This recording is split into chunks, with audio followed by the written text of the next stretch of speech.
स्वामिनी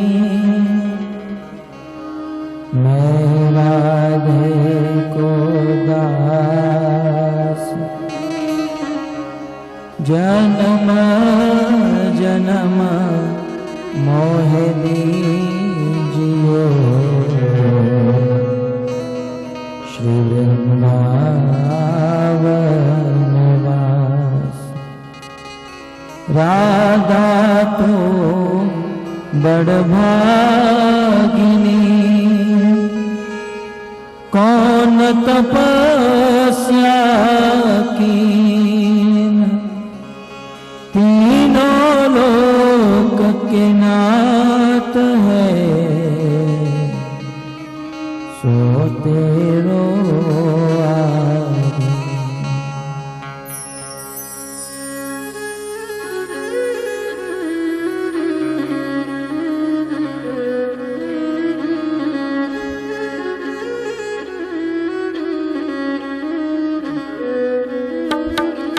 जय राधा माधव कुंज बिहारी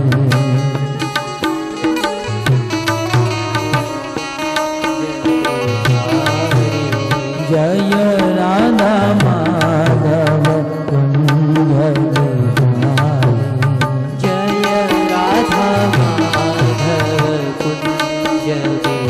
बिहारी जय राधा माधव कुंज बिहारी जय राधा माधव कुंज बिहारी जय राधा माधव कुंज बिहारी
बरसाने वाली राधे राधे राधे राधे बरसाने वाली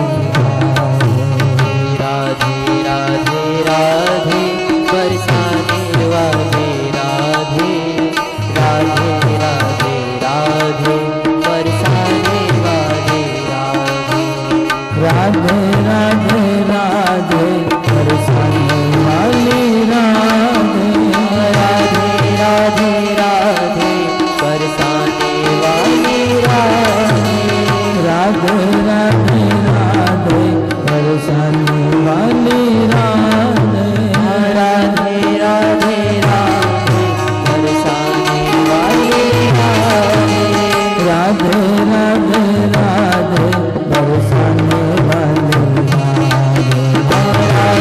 राधे राधे राधे बरसाने वाली राधे राधे राधे बरसाने वाली राधे राधे राधे बरसाने वाली राधा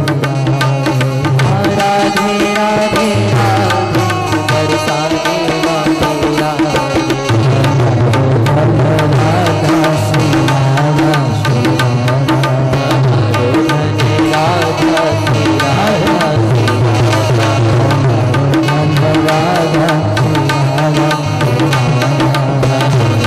श्री राधा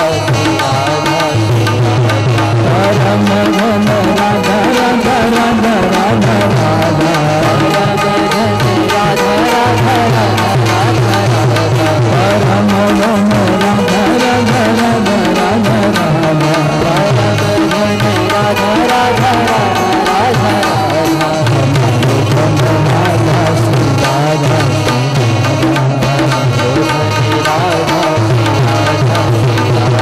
जीवन घन राधा राधा राधा राधा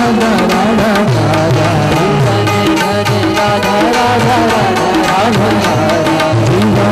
राधा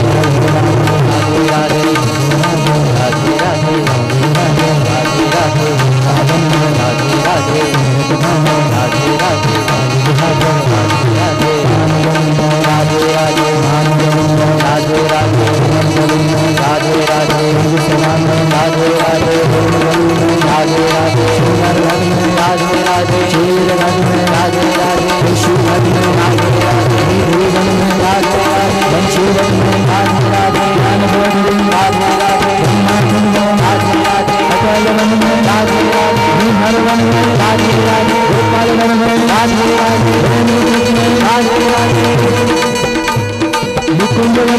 राधे राधे राधा वन में राधे राधे वृंदावन में राधे राधे वृंदावन में राधे राधे वृंदावन में राधे राधे वृंदावन में राधे राधे सुंदरगढ़ में राधे राधे विमलगढ़ में राधे राधे हरगढ़ में राधे राधे अंधेरगढ़ में राधे राधे कानूनगढ़ में राधे राधे शेरगढ़ में राधे राधे मुंद्राई में राधे राधे वरंगल में राधे राधे वरंगल में राधे राधे राधे राधे कृष्णगढ़ में राधे राधे स्वामीगढ़ में राधे राधे मधुगढ़ में राधे राधे अतुलगढ़ में राधे राधे कानून में राधे राधे कोलोर में राधे राधे कल्याण में राधे राधे विराजमान में राधे राधे संगम में राधे राधे मौलावन में राधे राधे उंगरगढ़ में राधे राधे सतनगांव में राधे राधे गोरागांव में राधे राधे इंद्रगढ़ में राधे राधे सूरजगढ़ में राधे राधे गोरखपुर में राधे राधे भद्रहरि राधे राधे राजहरि राधे राधे बलराम में राधे राधे गोपीनाथ में राधे राधे मथुरा में राधे राधे गोवर्धन में राधे राधे रामगढ़ में राधे राधे दर्शनगढ़ में राधे राधे गोविंदगढ़ में राधे राधे गोरखगढ़ में राधे राधे सुंदरगढ़ में राधे राधे होलीगढ़ में राधे राधे सिंहसरोवर राधे राधे नारायणगढ़ में राधे राधे हरिगढ़ में राधे राधे रमणवती में राधे राधे कृष्ण कृष्ण कृष्ण हरे हरे हरे राम हरे राम राम राम हरे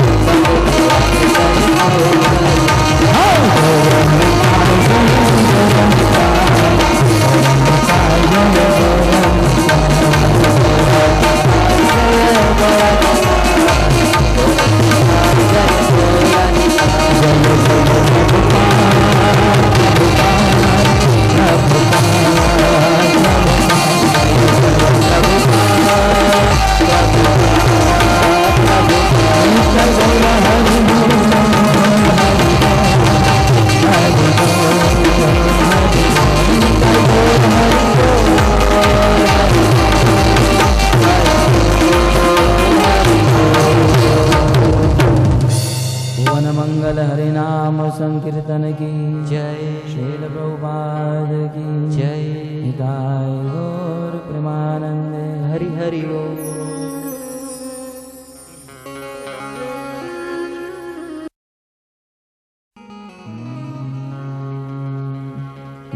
निन्दन्तं पुलकोत्करेण विकस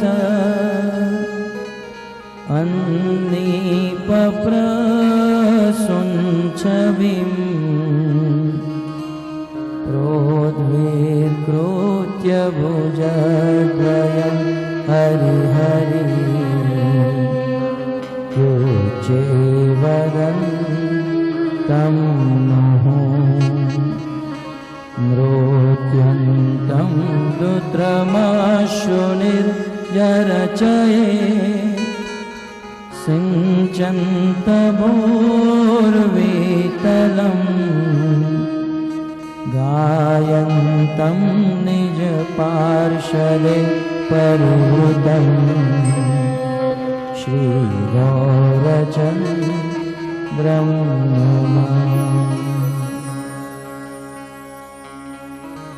वंशी विभूषितकरा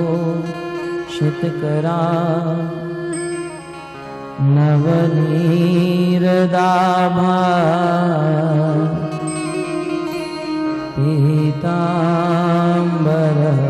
पीताम्बरधरुणबिं बफलधरोष्ठा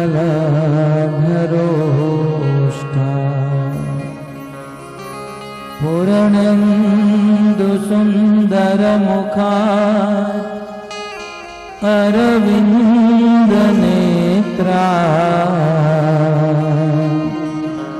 कृष्णात् परं किमपि तत्त्व अहं न जाने। जय जय श्री राधा रमण, जय जय नवल किशोर, जय गोपी चित चोर प्रभु, जय जय माखन चोर।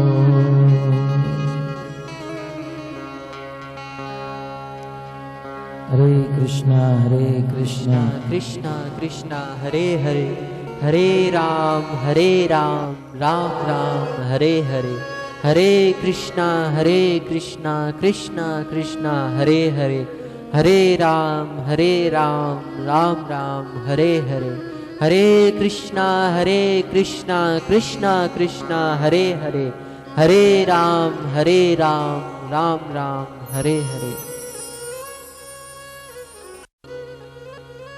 श्रीमद् भागवत सप्ताह के पंचम दिवस में हार्दिक स्वागत करते हैं। परम सौभाग्य से विभूषित हम सब यहाँ पर पिछले 4 दिनों से भगवान श्री विष्णु के अवतार की कथा श्रीमद् भागवत के माध्यम से श्रवण कर रहे हैं।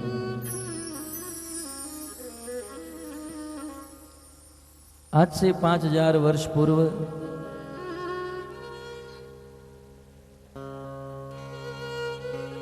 धर्मराज युधिष्ठिर महाराज अत्यंत दुर्लभ राजसूय यज्ञ किए। उस राजसूय यज्ञ में अनेक संत भक्त साक्षात भगवान भी पधारे और उस समय भगवान के मनोअवतार देवर्षि नारद मुनि भी वहां पर उपस्थित हुए। श्री युधिष्ठिर महाराज नारद मुनि से कहते हैं, हे देवर्षि नारद जी,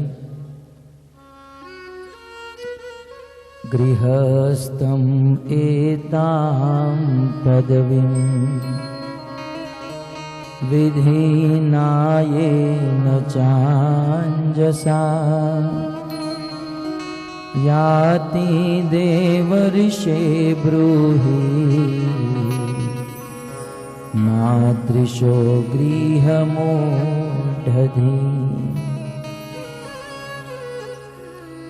महाराज युधिष्ठिर देवर्षि नारद जी को कहते हैं कि हे नारद जी, मादृश मेरे जैसा व्यक्ति जो गृहस्थी में फंसा हुआ है, प्राय इस संसार में कुछ लोग ब्रह्मचारी आश्रम नहीं निभाते हैं और गृहस्थ में किस प्रकार से रहना यह शास्त्रों से ज्ञान ग्रहण नहीं करते हैं। अतः गृहस्थी करने के बाद वे दुखी हो जाते हैं।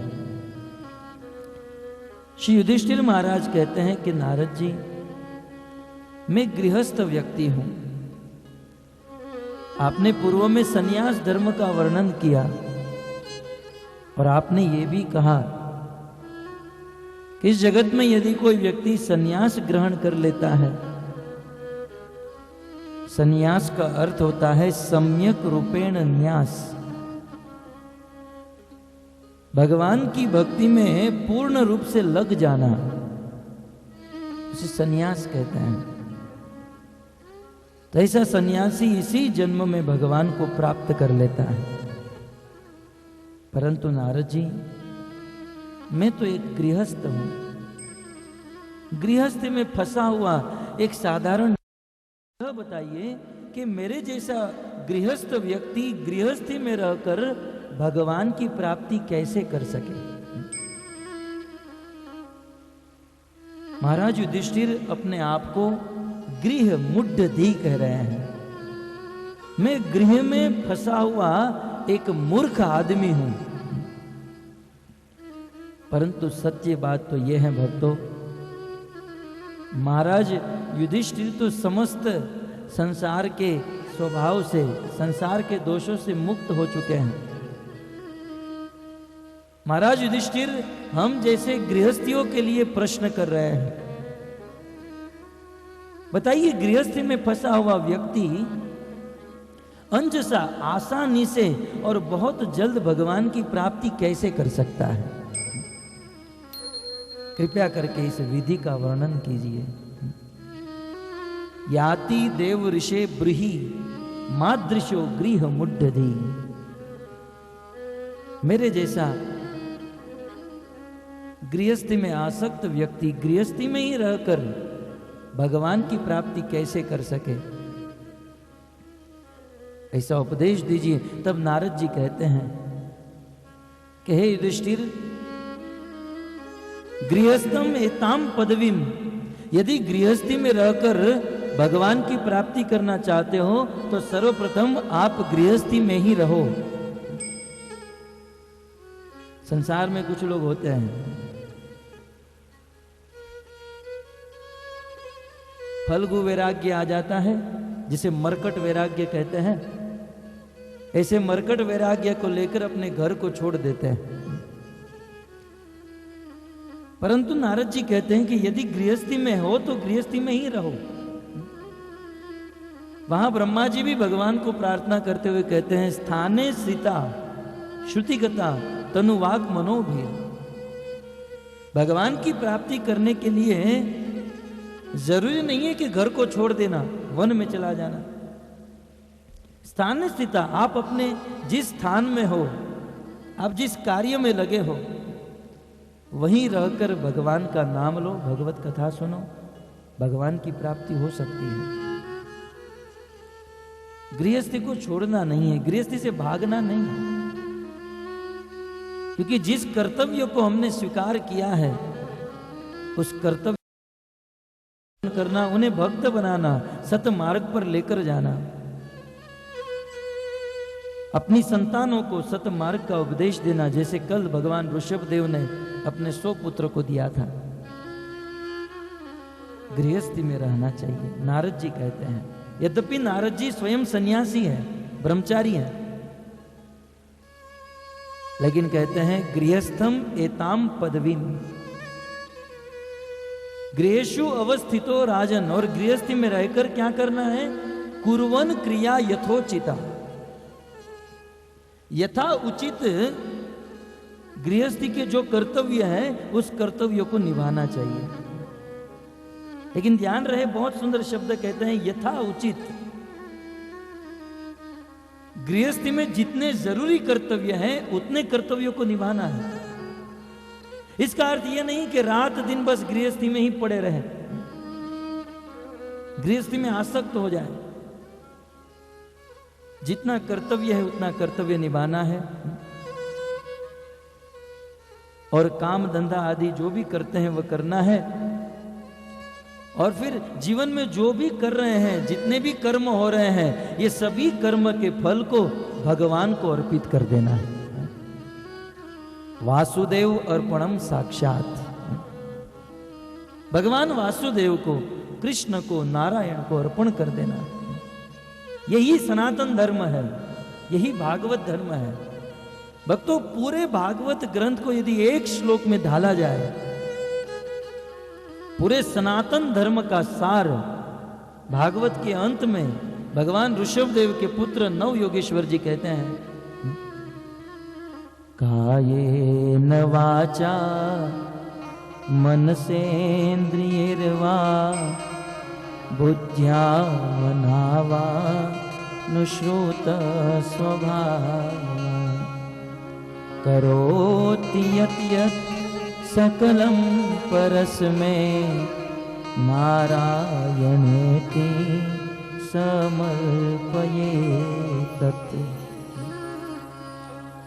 सनातन धर्म का सार बताते हुए कहते हैं कायेन वाचा मनसेन्द्रियर्वा। हम गृहस्थी में रहकर हम हमारी काया से, इंद्रियों से जो कुछ भी करते हैं, वाचा हम हमारी वाणी से जो करते हैं, मनसा हम हमारे मन से जो करते हैं,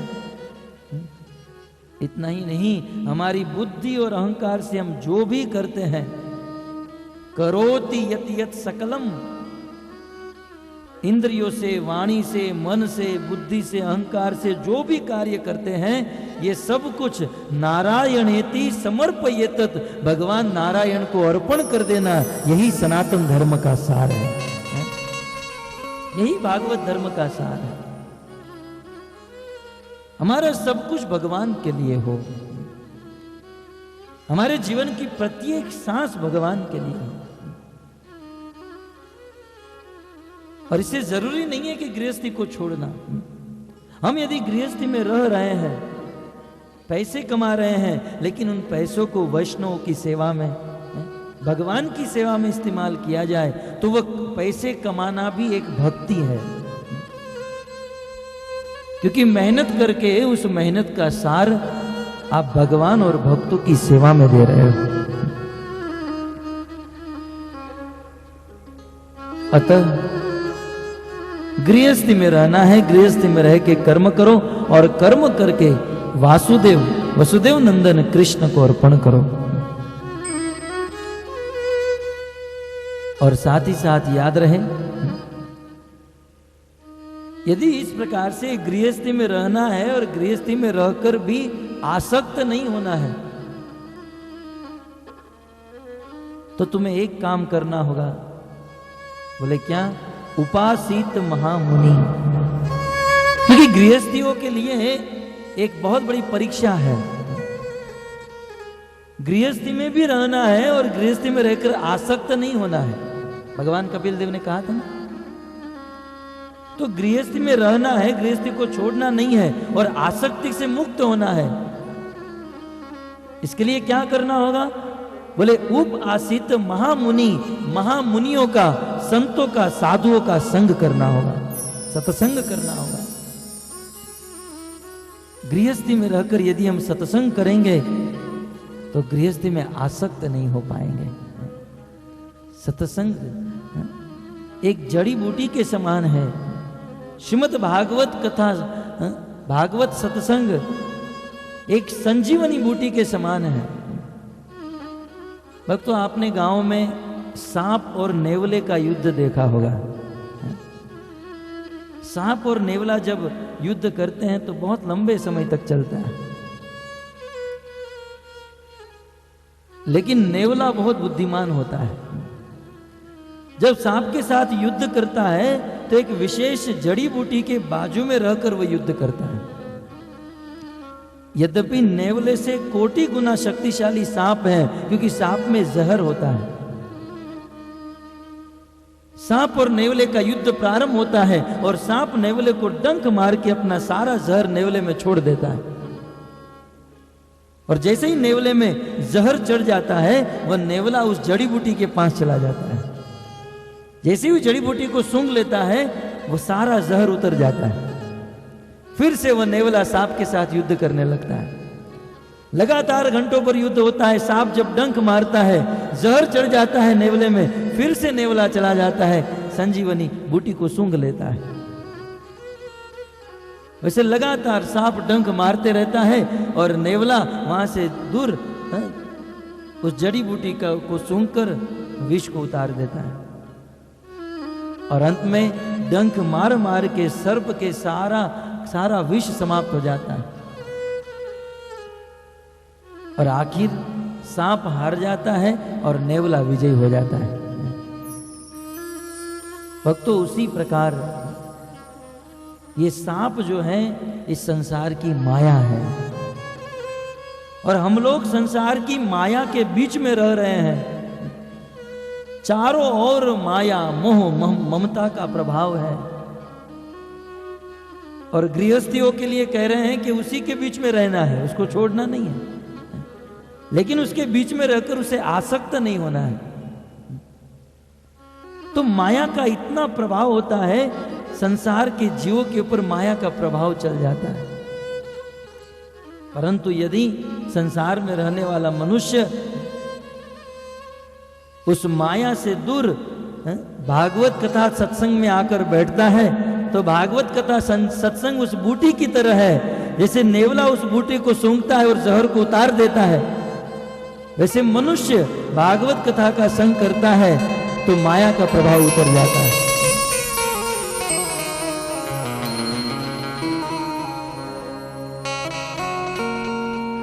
हरे कृष्णा कृष्णा कृष्णा हरे हरे, हरे राम राम राम हरे हरे, हरे कृष्णा कृष्णा कृष्णा हरे हरे, हरे राम।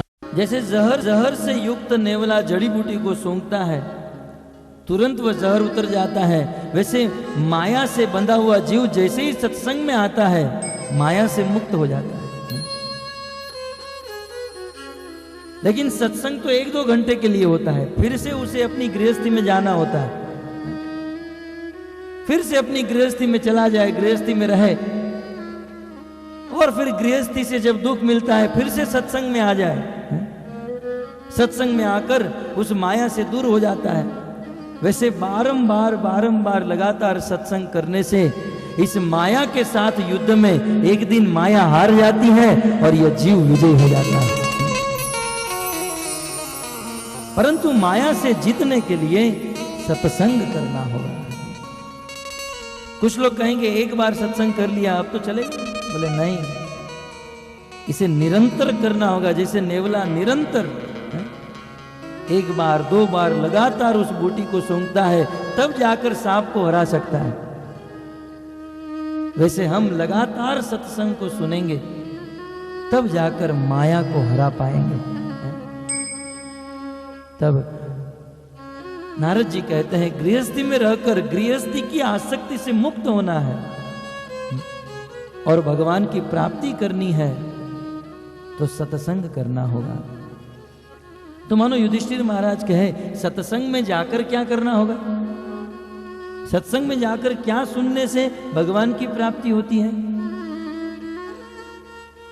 तब नारद जी कहते हैं शुण्वन् भगवतो भीक्ष्णम अवतार कथामृतम। सत्संग में जाकर यदि कोई व्यक्ति भगवान श्री कृष्ण के अवतार की कथा का श्रवण करता है तो समस्त प्रकार की माया से मुक्त होकर भगवान के वैकुंठ धाम को प्राप्त कर लेता है। अवतार कथामृतम, बोले ये अवतार के भगवान के अवतार की कथा कैसी है। तब नारद जी कहते हैं अमृतम, अवतार कथा अमृतम। एक बार भी यदि कोई व्यक्ति भगवान के अवतार की कथा को सुनता है तो फिर वो व्यक्ति अमृत हो जाता है, मरने से बच जाता है। आप कहोगे ये बात समझ में नहीं आ रही है, क्या हम लोग कभी नहीं मरेंगे अवतार की कथा सुनकर? भक्तों मरने में अंतर होता है। मरना उसे कहते हैं मरने के बाद, मरते समय बहुत दुख हो, मरने के बाद नरक में जाना हो। जैसे यहां पर दुरासनी गांव में 2 मकान है, एक मकान में बारात आई है। उस दिन एक दूल्हे की शादी है, तो शादी में तो आप जानते हो बहुत बड़ी बारात होती है और फिर वो बारात में घोड़े पे बैठकर या गाड़ी में बैठकर दूल्हे राजा जाते हैं, उसे लेकर जाते हैं। और बिल्कुल बाजू के घर में भी एक बारात आई है, लेकिन वह पुलिस की बारात है। गलत धंधा करता था, स्मगलिंग करता था। 2 नंबर का धंधा करने के कारण पुलिस वाले को पता चल गया और पुलिस वाले, बहुत सारे पुलिस वाले बारात लेकर आए। एक गांव से 2 बारात निकल रही है,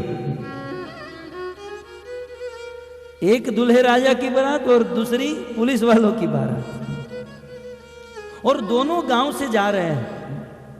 लेकिन दोनों के जाने में कितना अंतर है। जिस व्यक्ति को पुलिस वाले लेने आए हैं, पुलिस वालों की जो बारात है, उसकी साथ जाने में कष्ट हो रहा है, क्योंकि आगे चलकर पुलिस वाले जेल में डालकर मारेंगे, पीटेंगे। परंतु शादी करने के लिए जो दूल्हा बारातियों के साथ जा रहा है वह कितना खुश है, क्योंकि आगे जहां जाना है वहां मेहमान नवाजी होगी, भोजन होगा, नृत्य होगा, नाचेंगे, गाएंगे। तो दो दूल्हे एक गांव से निकल रहे हैं, एक दूल्हा खुश है और दूसरा दूल्हा दुखी है, क्योंकि एक विवाह करने जा रहा है और दूसरा जा रहा है जेल में मारपीट करने के लिए, मार खाने के लिए, दंड भुगतने के लिए। ठीक उसी प्रकार इस संसार में भी दो प्रकार के लोग जाते हैं मृत्यु के समय। जो लोग भगवान की भक्ति नहीं करते हैं या भगवान के अवतारों की कथा नहीं सुनते हैं, वे उस प्रकार से जैसे पुलिस वाले लेने आए हैं,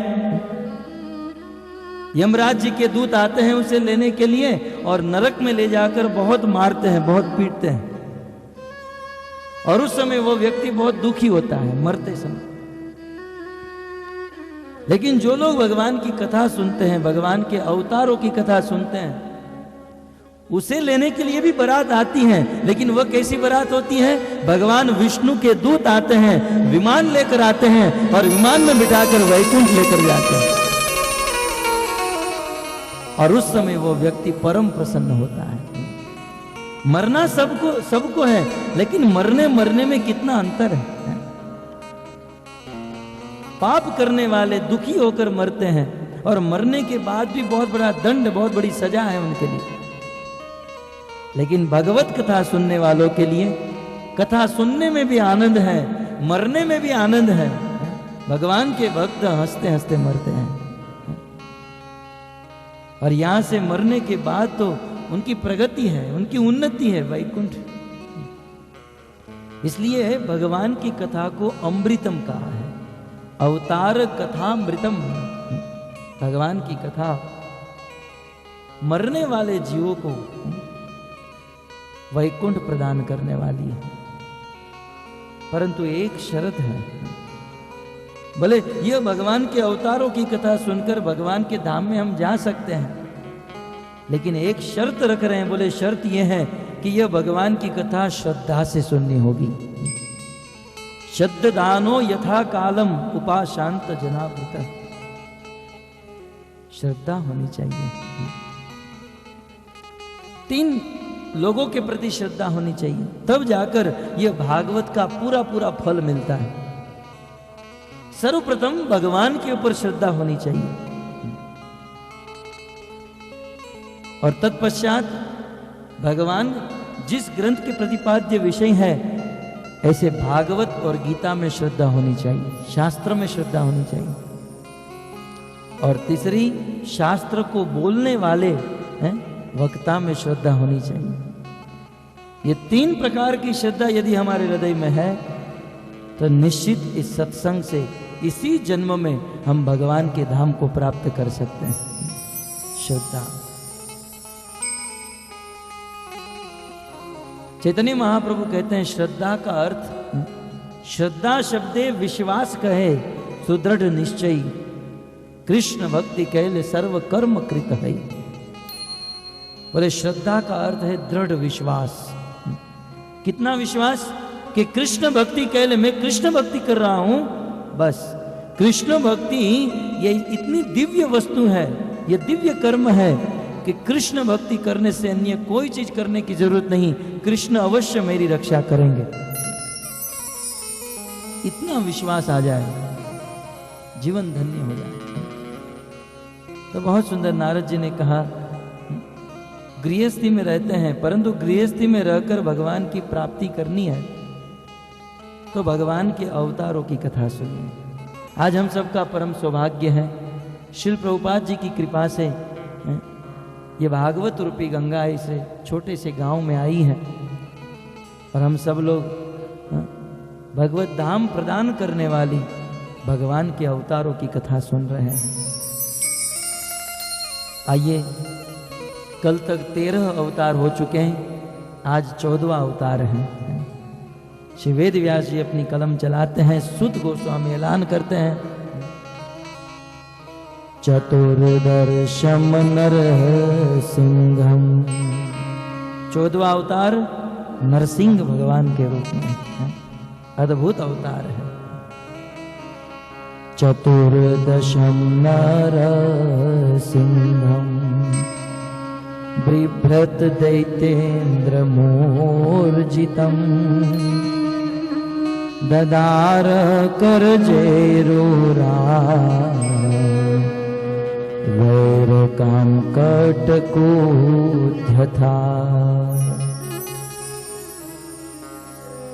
हे ऋषि मुनियों, 14वें अवतार के रूप में नरसिंहम भगवान श्री विष्णु ने अद्भुत अवतार धारण किया। भक्तों, भगवान के समस्त अवतारों में यह अवतार ऐसा विलक्षण अवतार है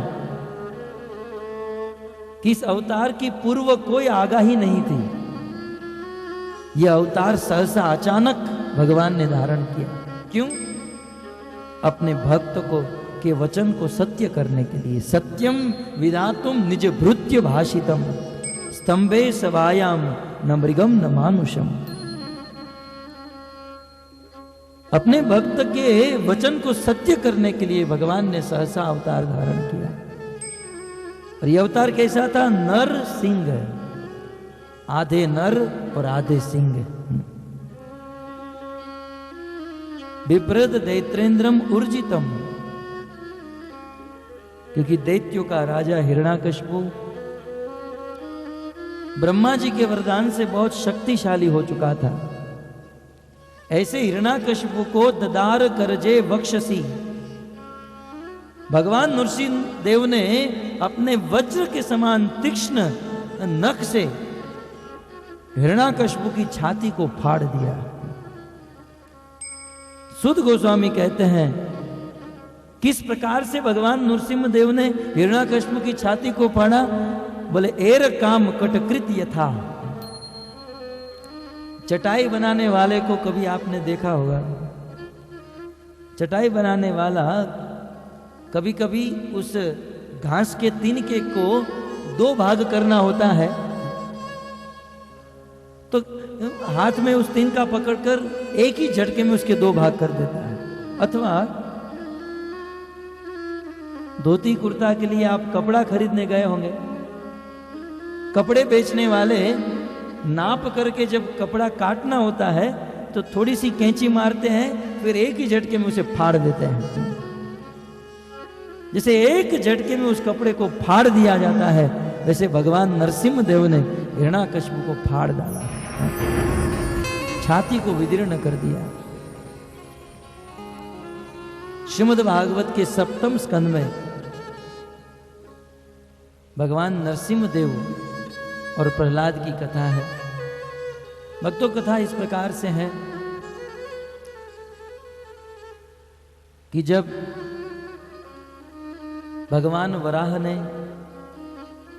हिरण्याकश्यपु के बड़े भाई हिरण्याक्ष का वध किया, तब हिरण्याक्ष की पत्नी भानुमति बहुत दुखी हो गई। हिरण्याक्ष की पत्नी का नाम भानुमति था। अपने पति के मृत्यु से बहुत दुखी हुई और हिरण्याक्ष की मां दीति भी बहुत दुखी हुई। तब हिरण्याकश्यपु ने अपनी भाभी को, अपनी मां को भाई के मर जाने के बाद बहुत सुंदर प्रवचन किया। बोले, तुम रड़ो मत, दुखी मत हो, मेरे बड़े भाई हिरण्याक्ष मर गए हैं, एक ना एक दिन तो मरना ही है। ये हिरण्याकश्यपु का प्रवचन है। बहुत सुंदर प्रवचन किया हिरण्याकश्यपु ने। बोले, एक ना एक दिन तो मरना ही है। जातस्य ही ध्रुवम मृत्यु ध्रुवम जन्म मृतस्य च। इस संसार में जिसका जन्म है उसका नाश निश्चित है, परंतु सौभाग्य की बात यह है कि शरीर की मृत्यु होती है, आत्मा की मृत्यु नहीं होती है। इसलिए हे माते और हे भानुमती देवी, आप चिंता मत करो। शरीर का नाश हुआ है, आत्मा का नाश नहीं हुआ। हिरण्याकश्यप ने उपदेश तो दे दिया। हिरण्याकश्यप के उपदेश से हिरण्याक्ष की पत्नी भानुमती और उनकी मां दिति का शोक चला गया, लेकिन हिरण्याकश्यप खुद दुखी था। यह है असुरों का स्वभाव। असुरगण जब उपदेश देते हैं, बहुत सुंदर प्रवचन भी करते हैं और अपने प्रवचन से दूसरों को उपदेश देते हैं, लेकिन खुद अपने जीवन में उसका पालन नहीं करते हैं। दूसरों को बड़ी बड़ी बात करते हैं, लेकिन वह बातों का पालन अपने जीवन में नहीं होता है, उसे हिरण्याकश्यप कहा जाता है। वह असुर है। भले कितना भी अच्छा प्रवचन करे, कितना भी अच्छा वक्ता हो, हिरण्याकश्यप खुद दुखी था, शोक मग्न था। बोले विष्णु ने मेरे भाई को मारा है, विष्णु से बदला लेना चाहता था। परंतु उस समय का राक्षस भी जानता था कि विष्णु कोई साधारण व्यक्ति नहीं है। उस समय के असुरों में भी यह बुद्धि थी कि विष्णु कोई साधारण व्यक्ति नहीं है, लेकिन आज के मनुष्य में यह बुद्धि नहीं है। आज के मनुष्य तो अपने आप को ही भगवान मानने लगते हैं। बोले विष्णु को मारने के लिए तो शक्ति चाहिए, बल चाहिए। हिरण्याकश्यप ने सोचा कि यह बल प्राप्त करने के लिए तपस्या करनी होगी। सर्वप्रथम हिरण्याकश्यप तपस्या करने के लिए वृंदावन स्थित ब्रज वृंदावन में 12 वन है। यमुना नदी बहती है और यमुना के दोनों तट पर यह 12 वन विराजमान है। और ऐसे यमुना के तट पर मधुवन नामक स्थान में दैत्यराज हिरण्याकश्यप तपस्या करने के लिए गया। लेकिन जैसे हिरण्याकश्यप तपस्या करने खड़ा हुआ, तुरंत, यदि आप वृंदावन में गए होंगे तो जानते होंगे, ब्रज वृंदावन में आज भी भगवान और भगवान की भक्ति का प्रभाव है। वृंदावन की अद्भुत महिमा है। वृंदावन में आप किसी को भी मिलो, श्रीमती राधा रानी का नाम लेंगे। वृंदावन के वृक्ष को मर्म न जाने को, डार डार अरु पात पात पर राधे राधे हो। वृंदावन के वृक्ष को मर्म न जाने कोई, डार डार अरु पात पात पर राधे राधे होई। आप किसी को भी मिलिए, राधे राधे। साइकिल वाला मिलेगा, राधे राधे। दुकान वाला मिलेगा, राधे राधे। रास्ते से कोई महात्मा जाते होंगे, राधे राधे। और यहां तक सभी वृक्षों के ऊपर राधे राधे। राधे राधे की ध्वनि में गुंजायमान वृंदावन में हिरण्याकश्यप खड़ा था, तपस्या करना प्रारंभ किया। लेकिन उसी समय बाजू के वृक्ष के ऊपर बैठे हुए शुक और सारिका भगवान कृष्ण का नाम ले रहे थे। और हिरण्याकश्यप के कानों में यह कृष्ण का नाम जाते हुए डिस्टर्ब हो गया। बोले मेरे शत्रु का नाम। हिरण्याकश्यप ने सोचा कि तपस्या करते समय क्रोध नहीं होना चाहिए। तपस्या में यदि क्रोध आ गया तो तपस्या अधूरी रह जाती है, अपूर्ण मानी जाती है। बोले ये लोग डिस्टर्ब कर रहे हैं, मेरे शत्रु का नाम ले रहे हैं। ये सोचकर हिरण्याकश्यप अपनी तपस्या को छोड़ दिया और घर पे चला गया। हिरण्याकश्यप की पत्नी का नाम कयाधु था।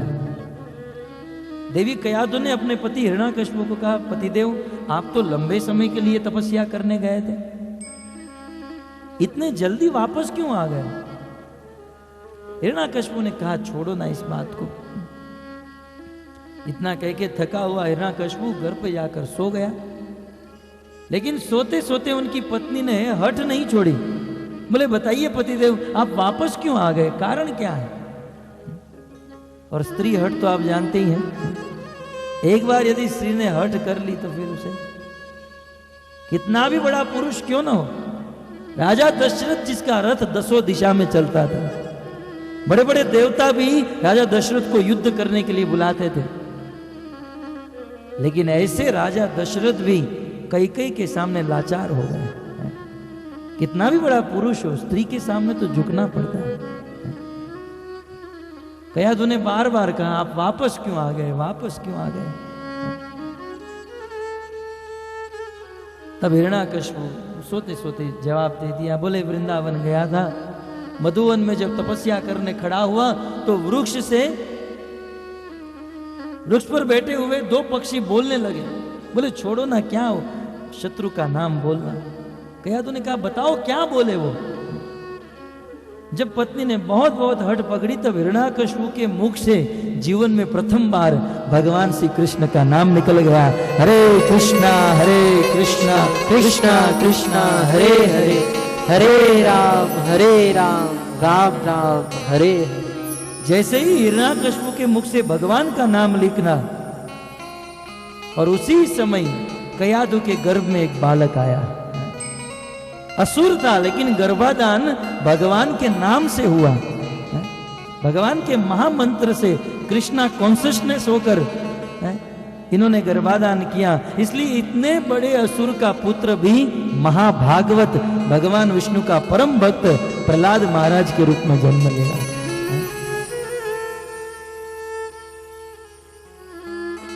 तो इस प्रकार देवी कयाधु के गर्भवती हुई, और कुछ दिनों के बाद हिरण्याकश्यपु तपस्या करने के लिए फिर वृंदावन नहीं गया। हिरण्याकश्यपु मंदार पर्वत पर गया।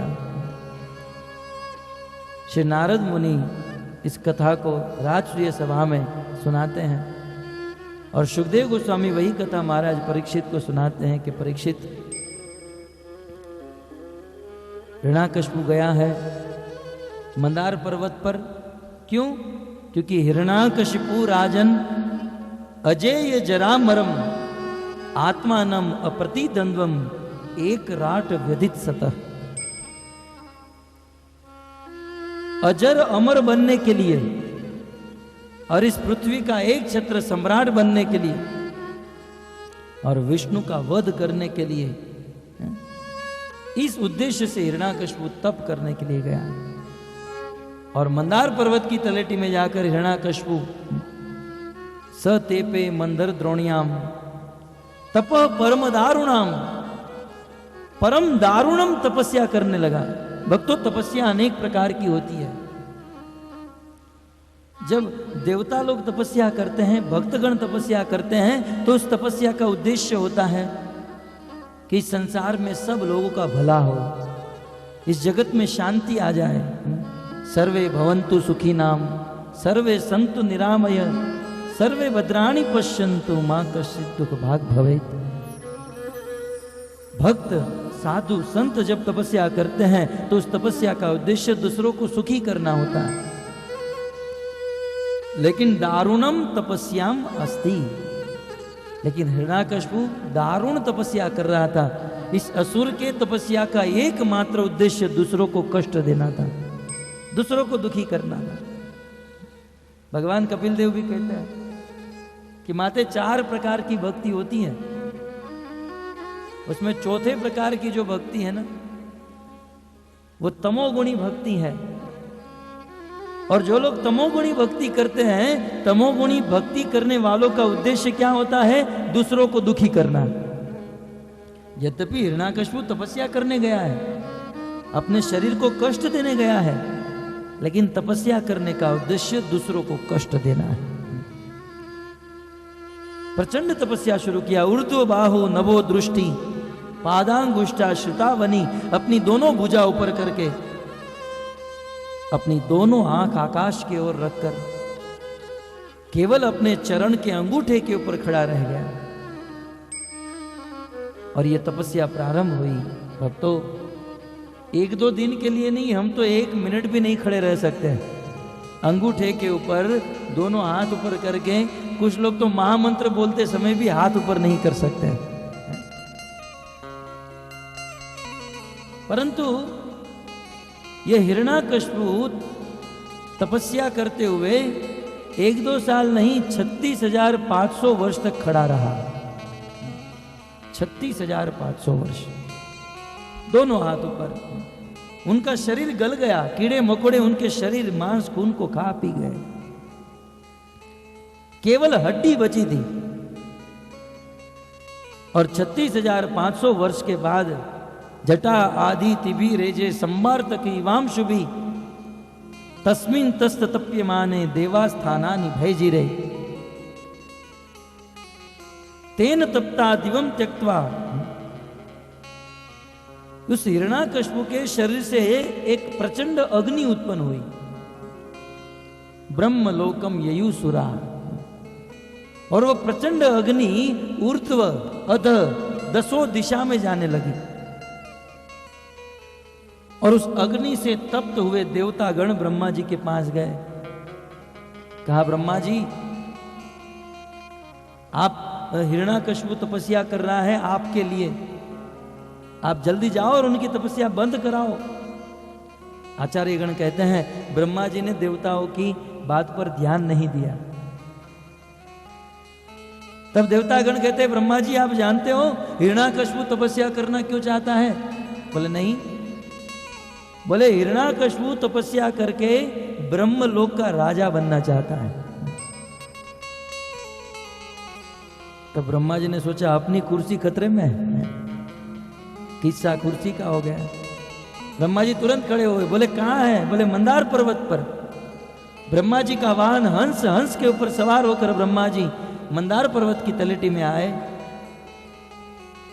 सर्वप्रथम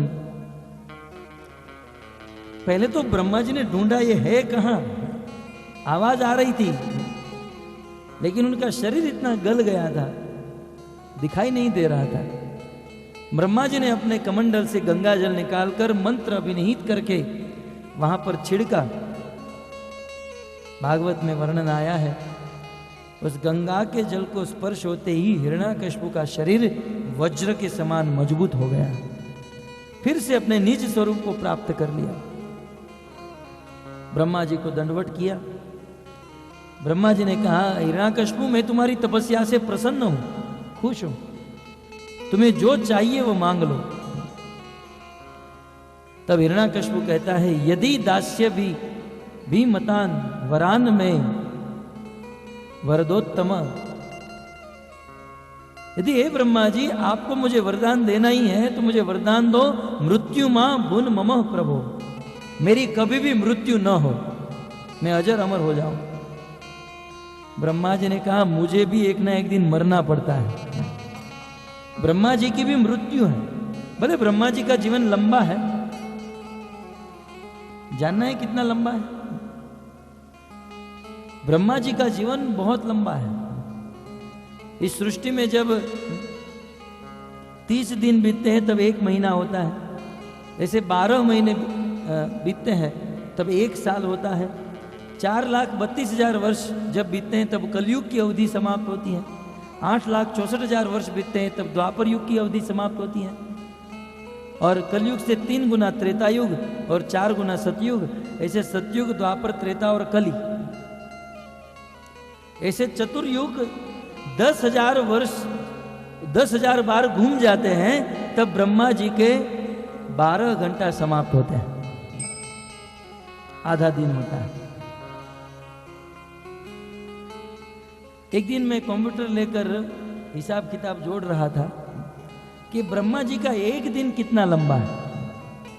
वैसे कैलकुलेटर में तो नहीं हो सकता है, तो ब्रह्मा जी का एक दिन शास्त्र के अनुसार जब इस पृथ्वी पर 8 अरब 64 करोड़ वर्ष बीतते हैं, इस पृथ्वी पर मनुष्य के 8 अरब 64 करोड़ वर्ष बीतते हैं, तब ब्रह्मा जी का एक दिन समाप्त होता है। ऐसे ब्रह्मा जी 100 साल तक जीते हैं। 8 अरब 64 करोड़ वर्ष का एक दिन, ऐसे 30 दिन का महीना, 12 महीने का 1 साल, ऐसे 100 साल ब्रह्मा जीते हैं। और जब ब्रह्मा का 100 साल समाप्त होता है तब भगवान विष्णु एक बार सांस लेते हैं। आप विचार कीजिए भगवान विष्णु की सांस कितनी लंबी होगी, और भगवान विष्णु जब एक सांस लेते हैं तो एक ब्रह्मा नहीं, ऐसे करोड़ों ब्रह्मा और करोड़ों ब्रह्मांड भगवान विष्णु के अंदर चले जाते हैं। कल्पांत काल जठरम गृहण, कल्प के अंत में भगवान विष्णु इस पूरे ब्रह्मांड को अपने जठर में ग्रहण कर लेते हैं। ध्रुव महाराज इस बात को कहते हैं, इसे कहते हैं भगवान। भगवान की महिमा बताते हुए कहते हैं कि प्रभु वास्तव में भगवान आप ही हो, क्योंकि आप ही पूरे संसार को अपने जठर में डालकर, अपने पेट में डालकर एक ही सांस में करोड़ों ब्रह्मांड को अंदर निहित कर लेते हो और फिर आराम से सो जाते हो। आज जो अपने आप को भगवान मानते हैं ना, उनको कहिए आप ब्रह्मांड को पीने की जरूरत नहीं, आप 150-200 रोटी खा जाइए और फिर आराम से सोकर बताइए। दवाई लेनी होगी, हवा बाण हरड़े खानी होगी, सोडा पीनी होगी, तब जाकर उनका पेट दर्द कम हो सकता है। लेकिन भगवान आखिर भगवान है। भक्तों, एक महाभारत का छोटा सा प्रसंग आपको याद करा दूं। एक बार भीम भैया भगवान कृष्ण को मिलने के लिए द्वारिका गए। भीम जो है, भीम के साथ भगवान कृष्ण बहुत मजाक किया करते थे, कुछ मजाक, उत्साह, आनंद लिया करते थे। हमारी भाषा में कहें तो कृष्ण भीम को बहुत चिढ़ाया करते थे। तो एक बार भीम कृष्ण से मिलने के लिए द्वारिका गए और भीम ने द्वारपाल को कहा, जाओ कहो कि हस्तिनापुर से भीम आए हैं। और उस समय भगवान श्री कृष्ण भोजन कर रहे थे। तो भोजन कर रहे थे और द्वारपाल आया, और भीम ने सोचा कि कृष्ण तो मेरा मित्र है और उसमें खबर भेजने की क्या जरूरत। जैसे ही द्वारपाल चलने लगा तो भीम उसके पीछे पीछे चलने लगे। और द्वारपाल ने आकर कृष्ण को कहा कि प्रभु, आपको मिलने के लिए हस्तिनापुर से भीम भैया आए हैं। तो भोजन करते करते कृष्ण ने कहा कि वो पेटू आया है, वो भीम पेटू अति भोजी। यदि भीम आए हो तो उसको कह दो कि वो बाहर ही खड़े रहे, क्योंकि अभी आ जाएंगे तो मेरा भोजन अधूरा रह जाएगा, मेरा खाना वो खा जाएगा। भगवान कृष्ण तो जानते थे भीम पीछे पीछे आ रहे हैं। इतना बोलना था और भीम को पहुंचना था। भीम ने सारी बात सुन ली और भीम ने कहा, क्या कहा कृष्ण? मैं पेटू हूं, मैं बहुत खाता हूं, मैं अति भोजी हूं। कृष्ण, इस संसार में सबसे बड़े पेटू हो तो आप हो, क्योंकि मैं तो 4-5 लड्डू खाता हूं या 50-100 लड्डू खाता हूं, आप तो पूरे ब्रह्मांड को ही अपने पेट में खा जाते हो। इस संसार में आपसे बड़ा पेटू कौन हो सकता है? इसे कहते हैं भगवान। अपने जठर में सब कुछ ग्रहण कर लेते हैं। तो भले ब्रह्मा जी की आयु लंबी है, लेकिन ब्रह्मा का भी एक ना एक दिन अंत होता है। ब्रह्मा जी को भी एक ना एक दिन मरना पड़ता है। तो जो खुद स्वयं मरण धर्मा है, जो व्यक्ति खुद स्वयं एक ना एक दिन मरने वाला है, वे दूसरे को अमर कैसे बना सकता है? कभी नहीं।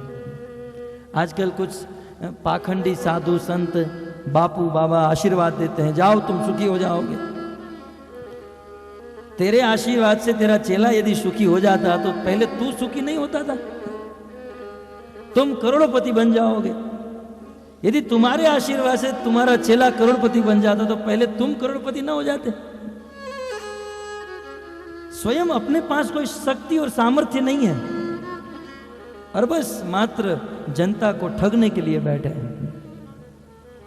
परंतु ब्रह्मा जी ऐसे नहीं है। ब्रह्मा जी ने हिरण्याकश्यप को कह दिया कि देखो, एक ना एक दिन मुझे भी मरना है।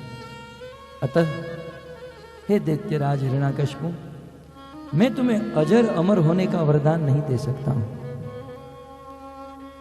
तब ब्रह्मा जी ने जब कह दिया मैं तुम्हें अमर नहीं बना सकता हूं, तब हिरण्याकश्यप ने अपनी बुद्धि चलाई। कुछ लोग अपनी बुद्धि बहुत चलाते हैं, सोचते हैं कि मैं बहुत बुद्धिमान हूं, और अपनी बुद्धि भगवान के सामने भी चलाते हैं। ब्रह्मा जी ने ऐसे कान नहीं पकड़े तो हिरण्याकश्यप ने ऐसे पकड़ा। बोले ठीक है, अजर अमर का वरदान न दो, लेकिन मुझे ऐसा वरदान दो कि मैं ऊपर न मरूं, नीचे न मरूं, दिन को न मरूं, रात को न मरूं, सुबह न मरूं, शाम न मरूं। हिरण्याकश्यप को याद आया, मेरे भाई को किसी पशु ने मारा था, वराह ने मारा था। बोले मैं पशु से न मरूं, मनुष्य से न मरूं, ये अस्त्र से न मरूं, शस्त्र से न मरूं। ये सब कुछ लिखवा लिया और ब्रह्मा जी को कहा कि ये वरदान दे दो। ब्रह्मा जी ने कहा तथास्तु, और हिरण्याकश्यप के उस सर्टिफिकेट के ऊपर साइन कर दिया ब्रह्मा जी। हिरण्याकश्यप ने ब्रह्मा जी को ठग लिया। अब बताइए, वैसे ब्रह्मा जी ने अजर अमर होने का वरदान नहीं दिया और ऐसे ब्रह्मा जी ने तथास्तु कह दिया। अब इसे कौन मार सकता है?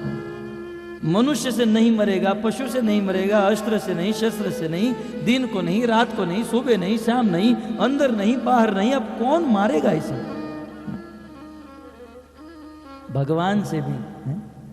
भगवान को ठग लेते हैं। आज का मनुष्य है? मनुष्य की बुद्धि में आज मनुष्य कहां पहुंचा है? देखिए, मंदिर में 10 रुपए का श्रीफल लेकर जाता है और हनुमान जी को कहता है, हनुमान जी महाराज ये 10 रुपए का श्रीफल आपको चढ़ाता हूं, 1 लाख रुपए का धंधा मेरा बनाता है। 10 रुपए के श्रीफल से वो भगवान से लाख रुपए का काम निकाल लेता है।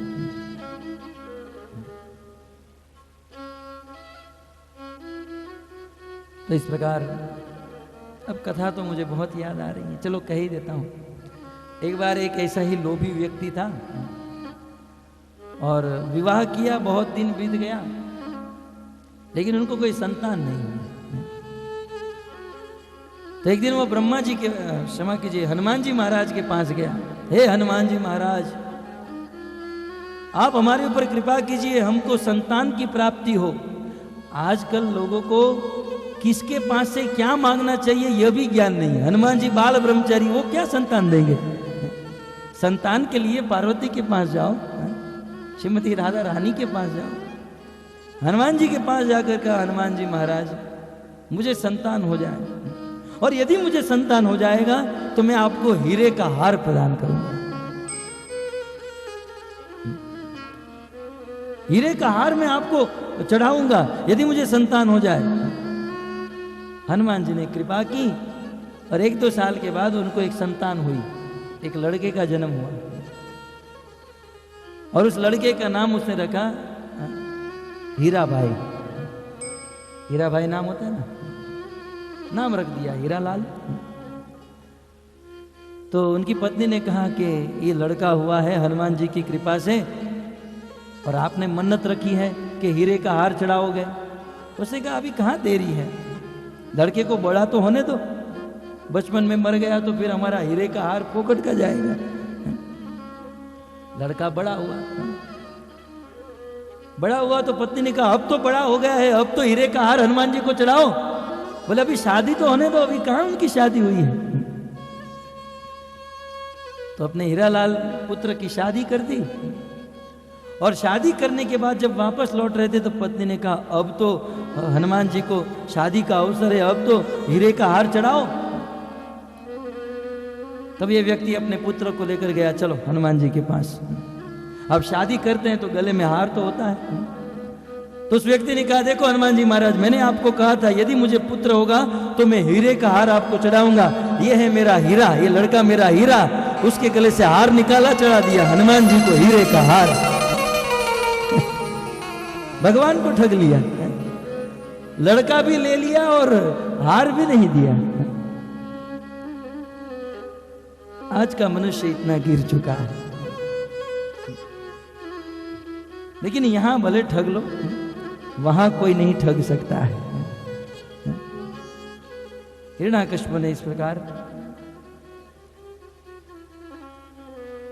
अपनी बुद्धि से लगभग अजर अमर होने का वरदान मांग लिया, और फिर जब ब्रह्मा जी ने तथास्तु कहा, हिरण्याकश्यप शक्तिशाली हो गया, और सर्वप्रथम इस पृथ्वी में जितने भी राजा महाराजा थे सभी राजा महाराजाओं को ललकारता था, बोलो मेरे साथ युद्ध करो, नहीं तो अपना राजपाट मुझे सौंप दो। जब इस सृष्टि के राजा महाराजा हिरण्याकश्यप से युद्ध करने के लिए पूरी सेना लेकर जाते थे, हिरण्याकश्यप कहता था रुको रुको रुको, युद्ध करने से पहले अपनी जेब में से वह सर्टिफिकेट निकालता था। ये ब्रह्मा जी का सर्टिफिकेट है, पढ़ो पहले। ऊपर न मरू, नीचे न मरू, दिन को न मरू, रात को न मरू, मनुष्य से न मरू, पशु से न मरू, शस्त्र से न मरू, अस्त्र से न मरू, ब्रह्मा जी। ये सर्टिफिकेट पढ़कर सभी राजा महाराजा अपने सैन्य के साथ हिरण्याकश्यप के चरणों में गिर जाते थे। माए बाप आपको कौन मार सकता है? आप तो किसी से नहीं मर सकते। इस प्रकार हिरण्याकश्यप पूरी दुनिया पर विजय प्राप्त कर लिया। इस पृथ्वी का चक्रवर्ती सम्राट हो गया और सबको अपने अधीन कर लिया। जब पृथ्वी को जीत लिया, पृथ्वी के नीचे के लोगों को जीत लिया, अंत में स्वर्ग लोक में गया, इंद्र के साथ युद्ध करके इंद्र को स्वर्ग से हटा दिया। स्वयं हिरण्याकश्यप स्वर्ग का राजा बन गया। और स्वर्ग में जाकर क्या करता था? स्वर्ग में बैठे बैठे भी शराब पीता था। बोले स्वर्ग में देवतागण कभी भी शराब नहीं पीते हैं, लेकिन जिसकी आदत बुरी होती है वे अच्छे से अच्छे स्थान में जाकर भी नशा कर लेते हैं। कुछ लोग भागवत कथा में बैठकर भी मुंह में तो शुरू ही होता है? क्योंकि ये आदत स्वभाव हुई, परंतु बुरा मत लगाना। ऐसे अच्छे स्थान में जाकर भी यदि कोई व्यसन करता है और बुरी आदत से मजबूर होता है, वह शास्त्रों से हिरण्याकश्यप कहते हैं। वह असुर है, आसुरी प्रकृति का व्यक्ति है। इस प्रकार हिरण्याकश्यप परम धनी, परम ऐश्वर्यशाली होगा। हिरण्याकश्यप का अर्थ ही होता है, हिरण्य का अर्थ होता है सोना और कशिपु का अर्थ होता है बिस्तर, जिसका बिस्तर सोने से बनता था।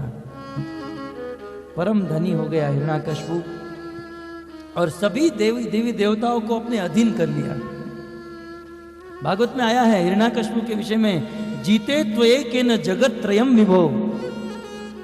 हिरण्याकश्यप जब अपनी भौं तरेरता था, अपनी आंख को तिरछी करता था, 33 करोड़ देवी देवता उनके चरणों में आकर गिर जाते थे। क्या करे सरकार, हमारे लायक क्या सेवा है?